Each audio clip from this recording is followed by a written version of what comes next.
KCR kit పెట్టిండు, 33 జిల్లాల్లో 33 ప్రభుత్వ మెడికల్ కాలేజీలు పెట్టిండు, వైద్యాన్ని అద్భుతంగా చేసిండు కేసీఆర్ గారు. అరే ఆనాడు 2 డయాలసిస్లు ఉంటే 102 డయాలసిస్ సెంటర్లు పెట్టిండు కేసీఆర్ గారు, 4 టిమ్స్ ఆసుపత్రులు పెట్టిండు, వరంగల్లో హెల్త్ సిటీ పెట్టిండు. ఒక ఆరోగ్య తెలంగాణ వైపు కేసీఆర్ అడుగులు వేస్తే రేవంత్ రెడ్డి గారేమో తాగుబోతుల తెలంగాణ వైపు అడుగులు వేస్తూ ఉన్నాడు. ఇది కేసీఆర్ పాలనకు రేవంత్ పాలనకు ఉన్నటువంటి తేడా. ఈరోజు ఫీజు రియంబర్స్మెంట్ ఇది చాలా ఇంపార్టెంట్. ఇప్పుడు నాది సంక్షేమ ప్రభుత్వము అంటాడు రేవంత్ రెడ్డి. నేను అడుగుతున్నా, ఎస్సీ ఎస్టీ బీసీ పిల్లలకు ఫీజు రియంబర్స్మెంట్ ఇవ్వకపోవడమే సంక్షేమమా? కాలేజీలు బంద్ చేస్తున్నాము అని చెప్పుకునే పరిస్థితి రావడమే సంక్షేమ ప్రభుత్వం అనేది?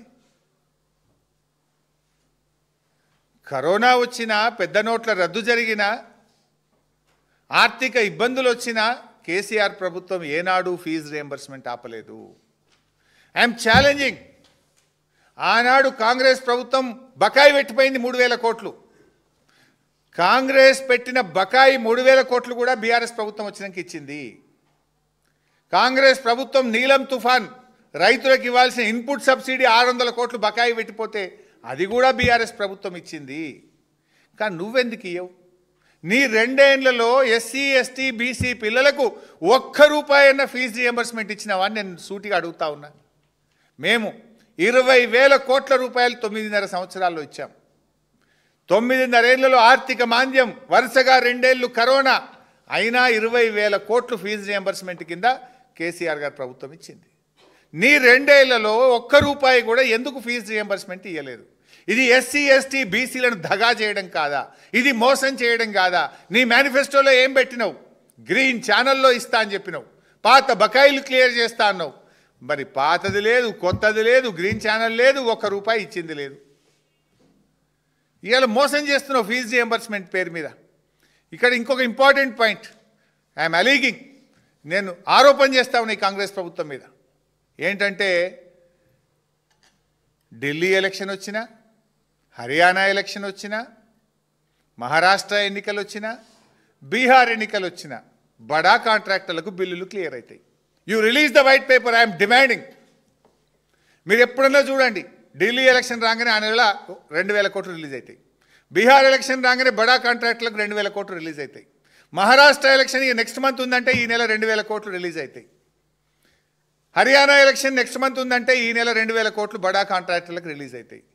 రేవంత్ గారి ప్రభుత్వం 2 ఏళ్లలో 18,000 కోట్ల రూపాయలు బడా కాంట్రాక్టర్ల బిల్లులు రిలీజ్ చేసింది. ప్రతి బిల్లుకు 20% కమిషన్, 30% కమిషన్ తీసుకున్నారు.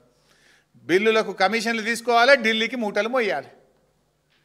18,000 కోట్లు బడా కాంట్రాక్టర్ల బిల్లులు ఇవ్వగలిగినవు. కానీ మా ఎస్సీ ఎస్టీ బీసీ పిల్లలకు స్కాలర్షిప్ ఇవ్వమంటే నన్ను కోసుక తింటారా?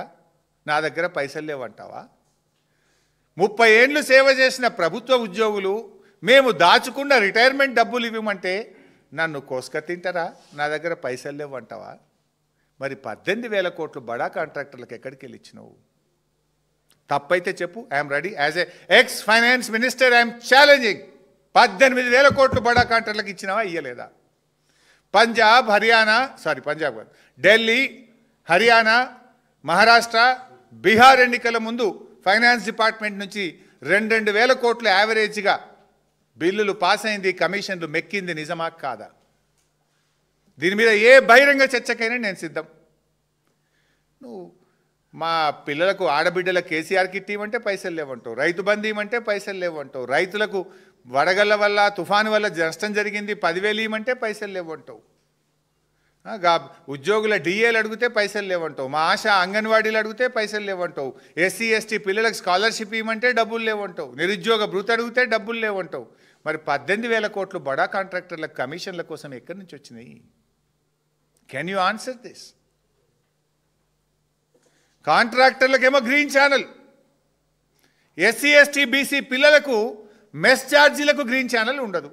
మధ్యాహ్న భోజనం వండే కార్మికులు నెలకు 3,000 జీతం, వాళ్ళకు పైసలు ఇవ్వమంటే వాళ్ళు పాపం మొన్న వచ్చి సెక్రటరియట్ కాడ, ఇందిరా పార్క్ కాడ ధర్నా చేసిండ్రు. ఆడబిడ్డలు ఆడబిడ్డల్ని కోటీశ్వరులు చేసిండట ఈయన, అదానీ అంబానీ చేసిండట. ఆడబిడ్డలు వచ్చి పాపం ఇందిరా పార్క్ దగ్గర నెలకు రావాల్సిన 3,000 జీతం ఇవ్వమని వేలాది మంది మధ్యాహ్న భోజన మహిళా కార్మికులు ధర్నా చేస్తుంటే సిగ్గుపడాల రేవంత్ రెడ్డి. ఇంకా సిగ్గు లేకుండా నేను అదానీ అంబానీ చేసిన మహిళలను అంటాడు. నువ్వు 3,000 కోట్లేమో గ్రీన్ ఛానల్లో బడా కాంట్రాక్టర్లకు రిలీజ్ అవుతాయి. 3,000 రూపాయల పారితోషికం మధ్యాహ్నం అన్నం వండే ఆడబిడ్డలకి ఇవ్వడానికి డబ్బులు లేవా రేవంత్ రెడ్డి? సిగ్గు లేకుండా మాట్లాడతావు. ఇంకేదో అదానీ అంబానీ ఆ ట్వీట్ నువ్వు రాసినవా ఎవడన్నా రాసిండా? చదువుకోవా పెట్టేటప్పుడు? అరే ఏమనుకుంటారు ఈ ఆడబిడ్డలు చదివితే నన్ను తిట్టుకుంటారని సోయ ఉండాలన్నా వద్దా నీకు? ఆశాలు రోడెక్కిరి, అంగన్వాడీలు రోడెక్కిరి, మధ్యాహ్న భోజన కార్మికులు రోడెక్కిరి. నువ్వు ఆడబిడ్డల గురించి ట్వీట్ పెడితే ఏం కావాలి?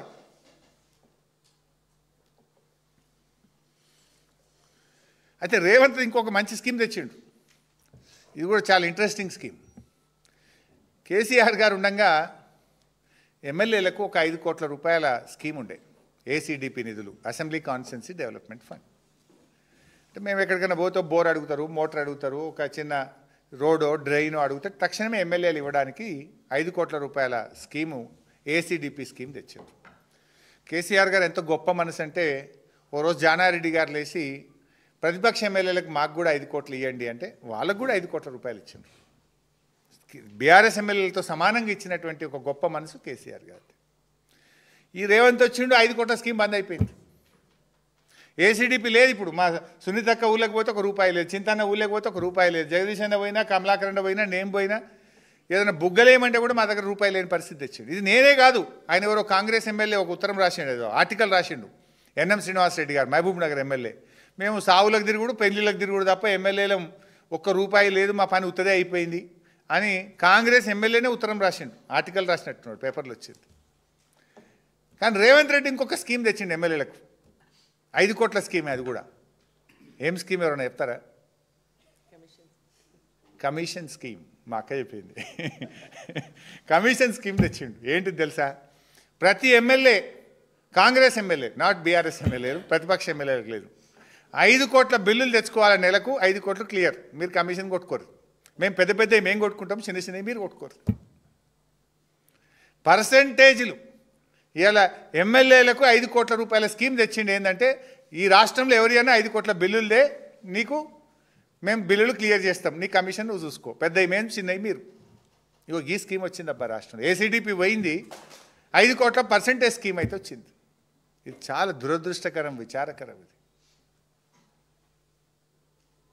ఇక చెప్పుకుంటూ సిగ్గిపోతుంది. నా సొంతోడు కూడా ఒక కాంగ్రెస్ ఎమ్మెల్యేని ఎత్తుక్కొని అటు పంపించి మా కార్యకర్తలు బిల్లులు కొట్టించుకున్నా, పంపించి. ఇక చెప్తే ఇక మరీ అవమానం అయిపోతుంది. విద్యాశాఖ మంత్రిగా ఈయననే విద్యాశాఖ మంత్రి, ఈయననే ముఖ్యమంత్రి. Utter flop. ఫుడ్ పాయిజన్లు లేని రోజే లేదు. యు టేక్ ఎనీ డే, ఈ రాష్ట్రంలో ఏదో ఒక ప్రాంతంలో ఫుడ్ పాయిజన్. అన్నం పెట్టలేవా రేవంత్ రెడ్డి నువ్వు కనీసం? ఇంకా పిల్లలకు, పసిపిల్లలకు, ముక్కు పచ్చలారని పిల్లలకు అన్నం పెట్టని ముఖ్యమంత్రి పదవి నీకెందుకు? ఇంకా నువ్వు దానికి సిగ్గు లేకుండా విద్యాశాఖ మంత్రివి. అన్నం పెట్ట చేత కాదా నీకు? నీ పాలనలో ప్రభుత్వ పాఠశాలల్లో ఈ విద్యా సంవత్సరం 67,000 మంది పిల్లలు తగ్గినరు. ఇంటర్మీడియట్ పిల్లలకు ఈ సంవత్సరం ఇప్పటిదాకా పుస్తకాలు రాలే, ఇక 2 నెలలు అయితే పరీక్షలు. ఇంటర్మీడియట్ పిల్లలకు కేసీఆర్ గారు ప్రతి సంవత్సరం ఉచితంగా పాఠ్యపుస్తకాలు ఇచ్చి కొత్తగా మేము తెచ్చిన స్కీమ్ అది. రేవంత్ వచ్చినాక ఫిబ్రవరిలో ఎగ్జామ్స్ వాళ్ళకు, ఇంటర్మీడియట్ వాళ్ళకు ఇప్పటికీ పుస్తకాలు రాలే ఇంటర్మీడియట్ వాళ్ళకు. ఈయన విద్యాశాఖ మంత్రి. The great Revanth Reddy. నీ పాలనలో పాఠ్యపుస్తకాలు ఇయ్యని చేతగాని ముఖ్యమంత్రివి నువ్వు. కడుపు నిండి అన్నం పెట్టని ముఖ్యమంత్రివి, పురుగులన్నం.